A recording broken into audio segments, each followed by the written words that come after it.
ఇది కక్ష లేక శిక్ష నిర్లక్ష్యమా? 10 ఏళ్లలో ఎవరెస్ట్ శిఖరమంతా ఎత్తు ఎదిగిన తెలంగాణ గౌరవం 2 ఏళ్లలోనే ఎందుకు పడిపోయింది? పాలమూరు రంగారెడ్డి ప్రాజెక్టును పడావు పడేస్తూ ఉద్దేశపూర్వకంగా పక్కన పెట్టే ప్రయత్నమా ఇది? ప్రగల్భాలకే పరిమితం చేసి పాలమూరు ఎండగట్టే కుట్ర దాగి ఉందా?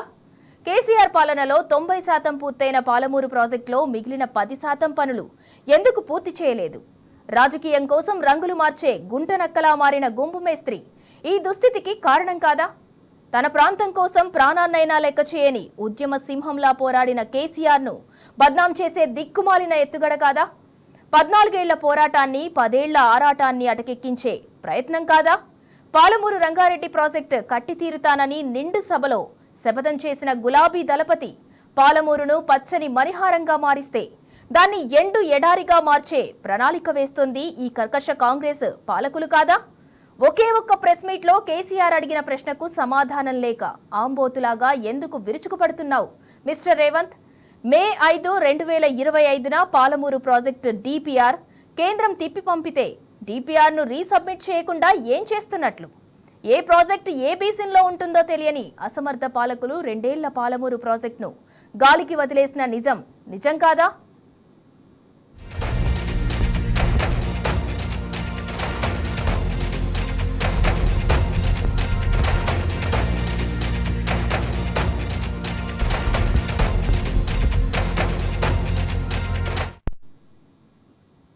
ముఖ్యమంత్రి ఎందుకంతలా ఉలిక్కి పడుతున్నాడు?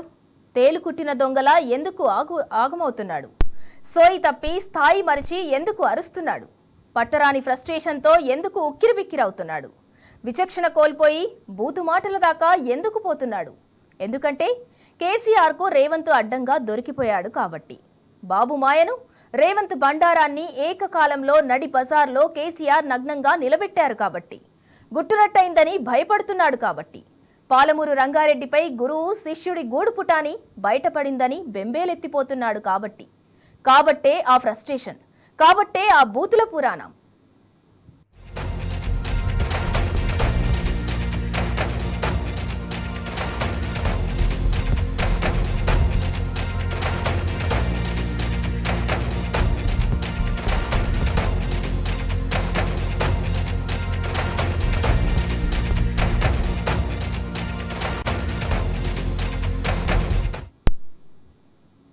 కాంగ్రెస్ ప్రభుత్వం వచ్చిన నాటి నుంచే నీటి కుట్రల పరంపర మొదలైంది.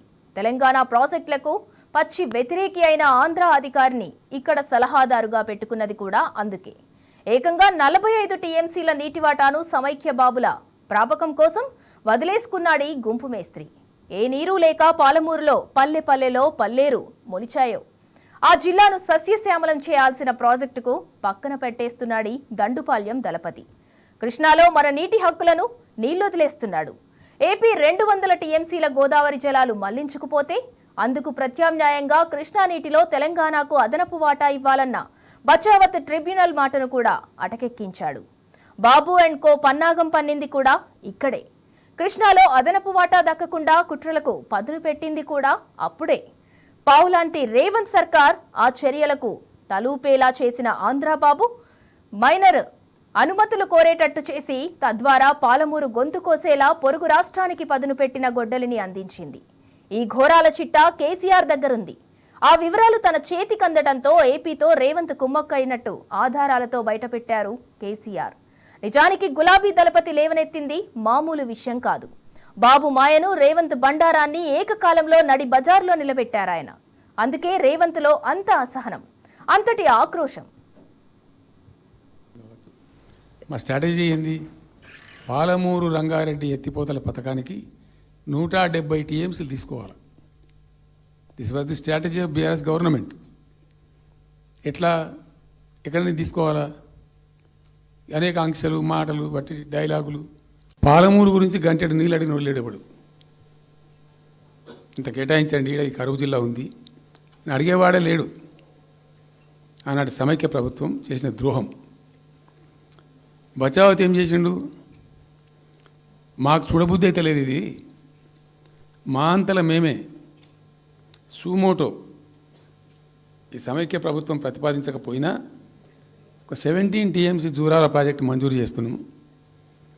అయితే సాంకేతిక కారణాలు మరొకటో చూపెట్టి ఈ జూరాల ప్రాజెక్ట్ని ఇక్కడి నుంచి ఎత్తగొట్టద్దు, వేరే కాడ కట్టద్దు, ఇక్కడ మాత్రమే కట్టి తీరాలి, దానికే అలాట్ చేస్తున్నామని చెప్పి ఒక కండిషన్ పెట్టిండు ఆయన. ఇది ట్రిబ్యునల్.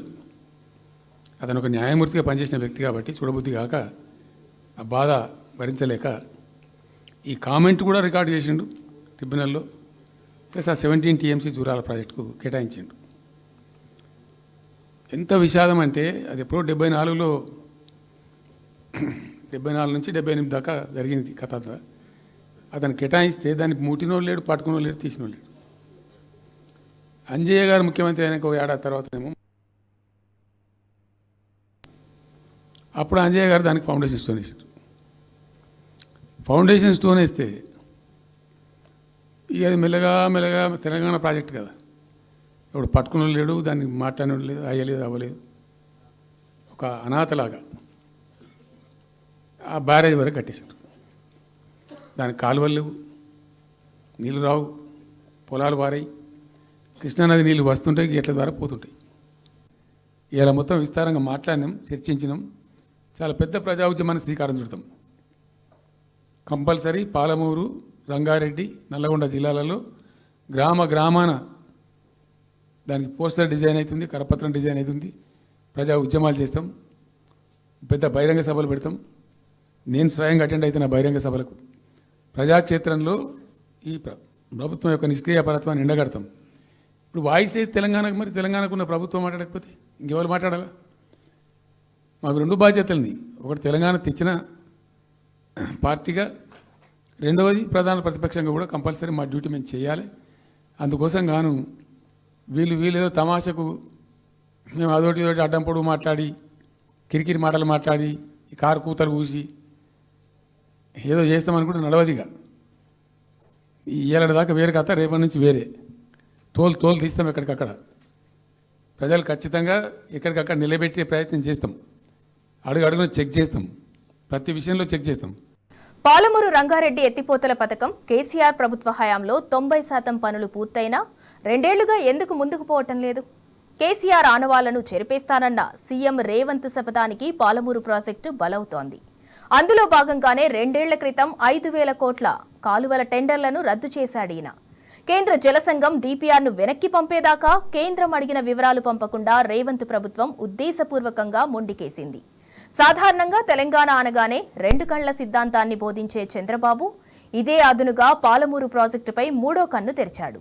ఆ కుట్రల సెగల ఫలితంగానే రేవంత్ ప్రభుత్వం పాలమూరు ప్రాజెక్టులో కీలకమైన పోలవరం మళ్లింపు 45 TMCల వాటాను వదులుకునేందుకు సిద్ధపడింది. దీని ప్రభావం నల్లమల ప్రాజెక్టు ద్వారా ఏపీ తరలించుకుపోయే 200 TMCల్లో తెలంగాణకు దక్కాల్సిన 112.50 TMCల వాటాపై పడనుంది. తెలంగాణ మొత్తంగా 157.50 TMCలపై హక్కులను కోల్పోనుంది.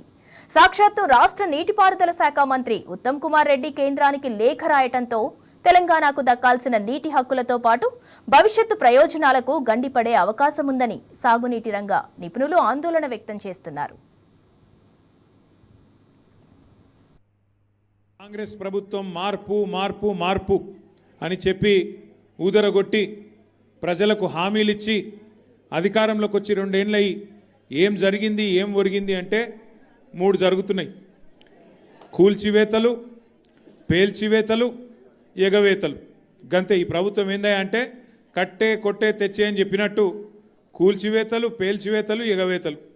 కూల్చివేతలు హైడ్రాన్ పెట్టి పేదోళ్ళ ఇల్లు కూలగొట్టుడు, మొత్తం ఆల్విన్ కాలనీకి వెళ్ళి మొదలు పెడితే అన్ని బస్తీలలో ఇల్లు కూలగొట్టుడు తప్ప ఒక్క హైదరాబాద్లో ఒక్క ఇటుక పెట్టింది లేదు, ఒక ఇల్లు కట్టింది లేదు. ఇందిరమ్మ పేరు చెప్పుకొని బతుకుడు తప్ప ఒక్కటంటే ఒక్కటి మంచి పని మాత్రం గరీబోళ్లకు చేసింది లేదు ఈ ప్రభుత్వం వచ్చినాక. రెండోది పేల్చివేతలు. ఈ లంగలే ఈ కాంగ్రెస్ వాళ్ళే ఆ కాళేశ్వరంలో ఉన్న మేడిగడ్డ బరాజ్ని వీళ్ళే వెలిచిండ్రు. తర్వాత ఇప్పుడు మన చెక్ డ్యాములు వెలుస్తున్నారు. ఒకటి కాదు 2-3 వెలిచిండ్రు ఇప్పటికే. కేసీఆర్ గారేమో కడితే ఈ దరిద్రులు వచ్చిన తర్వాత పేల్చి పారేస్తున్నారు చెక్ డ్యాములు. ఇక మా వెంకటేశ్వర రెడ్డి గారు ఇక్కడ ఉన్నాడు. ఆయన ఒక్క కాన్స్టిట్యున్సీలనే కేసీఆర్ గారు దేవరకద్ర, మహబూబ్నగర్ వెనుకబడ్డ నియోజకవర్గం అని చెప్పి పెద్ద ఎత్తున అక్కడ ఒకటే కాన్స్టిట్యున్సీలో దగ్గర 10-20 చెక్ డ్యాములు, 36 చెక్ డ్యాములు కట్టించిండు. వీళ్ళ ముఖాలకు వీళ్ళ ముఖాలకు కాంగ్రెస్ వాళ్ళు వచ్చినాక ఒక చెరువు కట్టింది లేదు, ఒక చెక్ డ్యామ్ కట్టింది లేదు, ఒక ఇటుక పెట్టింది లేదు. కానీ ఉన్న చెక్ డ్యామ్లను ఇవాళ బాంబులు పెట్టి పేల్చేస్తున్నారు. ఎందుకంటే కాంగ్రెస్ వాళ్ళకు ఇసుక తోడుకొని కష్టమవుతుందంట, ఇసుక తోడుకొని దొంగతనంగా అమ్ముకునేందుకు కష్టమవుతుందంట. నీళ్ళు ఆగితే ఇసుక తీయరాదు కదా, అందుకే నీళ్ళు ఆగకుండా చేసి చెక్ డ్యాములు పేల్చేసి ఇసుక తవ్వుకొని దొంగతనంగా అమ్ముకొని మరి ఢిల్లీకి కప్పం కట్టాలి కదా, ఆ పని చేస్తున్నారు. అందుకే మేము అంటున్నాం, ఎగవేతలు, కూల్చివేతలు, పేల్చివేతలు తప్ప ఈ 2 ఏళ్లలో సాధించింది ఏం లేదు. ఇక ఎగవేతల గురించి అయితే నేను చెప్పాల్సిన అవసరం లేదు, ఆయన పేరు మార్చుకోవాలా, యనుమల రేవంత్ రెడ్డి కాదు, ఎగవేతల రేవంత్. మరి మీరేం చేసిండ్రు? మీరు నోర్లు మూసుకున్నారు. ఇవాళ మీ డిపిఆర్ వాపసు వచ్చి ఇప్పటికీ 7 నెలల 7 నెలల నుంచి ఎందుకు నోరు మెత్తలేరు మీరు? ఇవి 5/5/2025 కాంగ్రెస్ ప్రభుత్వం వచ్చినాక ఇది డిపిఆర్ పాలమూరు రంగారెడ్డి డిపిఆర్ను వాపస్ పంపుతూ కేంద్ర ప్రభుత్వం రాసిన లేఖ. 5th May 2025 పాలమూరు డిపిఆర్ వాపసు వచ్చిన లేఖ ఇది. మీరు డిపిఆర్ వాపసు వచ్చి ఇప్పటికి 7 నెలల 7 నెలల నుంచి ఎందుకు పెదవులు మూసుకున్నారు? 2 సంవత్సరాల కాంగ్రెస్ పాలనలో ఒక్క అనుమతి కూడా ఎందుకు తేలేదు? మేము 7 అనుమతులు తెచ్చాం కదా, మీరు ఒక్క అనుమతి అన్న తెచ్చిండ్రా? అనుమతులు తేలేదు కానీ డిపిఆర్ వాపసు తెచ్చారు. ఇగో ఇది దిస్ ఇస్ ద లెటర్ 5/5/2025. అరే పాలమూరు రంగారెడ్డి అనేటువంటి ప్రాజెక్టును కేసీఆర్ మొదలు పెడితే ఇదే కాంగ్రెస్ సర్కారు, ఇదే చంద్రబాబు నాయుడు మనుషులు అటు ఆంధ్రప్రదేశ్ నుంచి ఇక్కడి నుంచి అనేక రకాల కేసులు వేసి 196 రకాల కేసులు వేసి ఆ ప్రాజెక్టు ముందలి పోకుండా అవరోధాలు సృష్టిస్తే వాటన్నింటినీ అధిగమించుకుంటూ రాష్ట్రం యొక్క సొంత నిధులతోన 24,500 ఎకరాల భూసేకరణ ఉంటే 20,000 ఎకరాల భూసేకరణ పూర్తి చేసి 34,000 కోట్ల రూపాయలు ఇదివరకే ఖర్చు చేసి 5 రిజర్వాయర్లు పూర్తి చేసి దాదాపు ఒక ఉదండాపూర్లో కొద్ది పని మిగిలింది. 4 పంపింగ్ స్టేషన్స్ పూర్తి చేసి కంప్లీట్ చేసి కేవలం ఒక 3-4 నెలల పాటు సీరియస్గా పనిచేస్తే ఒక 1,000-1,200 కోట్లు ఖర్చు పెడితే ఆ ప్రాజెక్టు ఫలం నల్లగొండ, రంగారెడ్డి, పాలమూరు ప్రజల నోట్లోకి వస్తారు. 12,30,000 ఎకరాలకు నీళ్ళు వస్తాయి. మా పాలమూరు బిడ్డవే కదా, 15 నెలల నుంచి ఏం పని చేస్తున్నావు? ఇక నీ భాషలో మాట్లాడాలంటే మేము చాలా మాట్లాడవచ్చు కానీ సంస్కారం అడ్డం వస్తుంది. 15 నెలల నుంచి ఎక్కడ పోయింది పాలమూరు బిడ్డ? ఈ అరుపులు, కేకలు, పెడబొబ్బలు, ఛాలెంజులు, నీతిబాహ్యంగా మాట్లాడడం, నిందలు వేయడం ఇదేనా? మళ్ళీ ఇదిగో లేకపోయా నీకు ప్రేమ? నీ స్థానంలో ఎవరున్నా ప్రమాణ స్వీకారం చేసిన 2వ రోజే పాలమూరు రంగారెడ్డిని సందర్శించి సమీక్ష చేసి ఏం చేస్తే ఈ ఫలితం వస్తుందో ఆహారం శ్రమించేటువంటి వాళ్ళు. పాలమూరు రంగారెడ్డిలో అంతర్భాగం కొడంగల్, నారాయణపేట, మఖ్తలివి. పాలమూరు రంగారెడ్డిలో అంతర్భాగం కొడంగల్ కానీ, నారాయణపేట నియోజకవర్గాలు కానీ, మఖ్తల్ కానీ. దానికి ఉద్దేశించబడినటువంటి రిజర్వాయర్స్ కంప్లీట్ అయినాయి, కర్వెన కంప్లీట్ అయిపోయింది. ఉదండాపూర్ దాదాపు కొద్దిగా మిగిలింది. జరంత పనిచేస్తే గ్రావిటీతోన నారాయణపేటకు నీళ్ళు వస్తాయి, జరంత పనిచేస్తే కొడంగల్కి నీళ్ళు వస్తాయి, ఎక్కువ వస్తాయి. ఇప్పుడు ఈయన తలపెట్టిన దానికంటే నీళ్ళు ఎక్కువ వస్తాయి, ఇప్పుడు ఈయన తలపెట్టిన దానికంటే తక్కువ ఖర్చు అవుతుంది. టెండర్లు క్యాన్సిల్ చేసి ఆ వర్కులను క్యాన్సిల్ చేసేసి ఈయన వచ్చిన తర్వాత ఇప్పుడేమంటాడు, నా మీద కక్షపూని కేసీఆర్ ఇక్కడికి నీళ్ళు తెలియదు. అరే ప్రాజెక్టు ముందలివ్వకుండా ఆపిందే నీ పార్టీ, వచ్చినాక ఆ టెండర్లను క్యాన్సిల్ చేసిందే నువ్వు, అంతకుముందు వేగంగా కాకుండా ఆపిందే మీ పార్టీ, కేసులు వేసిందే మీ పార్టీ. గ్రావిటీతో వచ్చేటువంటి దాన్ని కాదని ఏ ఏజెన్సీని అయితే నువ్వు నిందలు మోపినవో కమిషన్ల నెపం పెట్టి మళ్ళీ అదే ఏజెన్సీకి ఆ వర్కును ఎక్సెస్ రేట్లకు కట్టబెట్టి నీళ్లు లేని సోర్స్కి వెళ్ళి ఎత్తిపోతాలంటావు. తొందరలోనే మీడియా మిత్రులందరినీ కూడా రిక్వెస్ట్ చేస్తాం, జూరాలకు తీసుకొని పోతాం, ఇతర ప్రాజెక్టులకు కూడా తీసుకొని పోతాం. అసలు రేవంత్ రెడ్డి గారు ప్రతిపాదించినటువంటి కొడంగల్ లిఫ్ట్ అనేటువంటి దానికి వాటర్ సోర్స్ ఎక్కడైతే ఉందో ఇలా ఫిబ్రవరి వచ్చేటప్పటికే జూరాల పరిస్థితి ఏందో మీకు అర్థమవుతుంది. జూరాల కింద ఉన్నటువంటి సొంత ఆయకడికే నీళ్లు లేవు, ఇప్పుడు పంటలు ఎండిపోయే ప్రమాదం ఉంది. నెట్టెంపాడు, కోయిల్ సాగర్, భీమా కింద ఉండేటువంటి పంటలు బయటపడతాయా లేదని ఆందోళన ఉంది. ఇటువంటి పరిస్థితులలో అదే జూరాలకు వెళ్ళి కొడంగల్ లిఫ్ట్ను ఇంకో దాన్ని పెట్టుకొని పోతానంటే రేపు ఆ లిఫ్ట్ గతి ఏం కావాలి, ఆ ప్రాంతపు ఆయకట్టు ఏం కావాలి? తెలంగాణ ప్రజలు గమనించాలి. పాలమూరు రంగారెడ్డి వల్ల 60 టీఎంసీల వాటరు 5 రిజర్వాయర్లో వస్తే 12 లక్షల ఎకరాలకు సాగునీరు వస్తుంది. కానీ అలా ముఖ్యమంత్రి రేవంత్ రెడ్డి గారి ప్రయారిటీ ఏమిటి? పాలమూరు బిడ్డనే చెప్పుకునే రేవంత్ రెడ్డి గారు ఇవాళ ముఖ్యమంత్రి పీఠం అధిరోహించి వారు మూసీ నది సుందరీకరణ అంటున్నారు. మూసీ నది సుందరీకరణ వల్ల ఎన్ని వేల ఎకరాలకు నీళ్ళు అందుతాయి రేవంత్ రెడ్డి గారే చెప్పాలి. తెలంగాణ ప్రజల తలసరి ఆదాయము ఎంత పెరుగుతుంది మీరే చెప్పాలి. 1,50,000 కోట్లు అన్నాడు ఫస్ట్, తర్వాత 1,00,000 కోట్లు అన్నారు, తర్వాత 1,50,000 కోట్లు అన్నారు. ఇలా పాలమూరు రంగారెడ్డి అంత కష్టపడితే ఒక 20,000 కోట్లు పెడితే మొత్తం డిస్ట్రిబ్యూటరీ సిస్టమ్ కూడా కంప్లీట్ అవుతుంది. కానీ ముఖ్యమంత్రి గారు ఒక్కరోజు కూడా దాని దగ్గర పోలేదంటేనే you can easily understand where his priorities are lying. His priorities are lying in Hyderabad. His priorities are lying on the right bank and left bank of the Musi River, which is totally occupied by so many people, so many land sharks.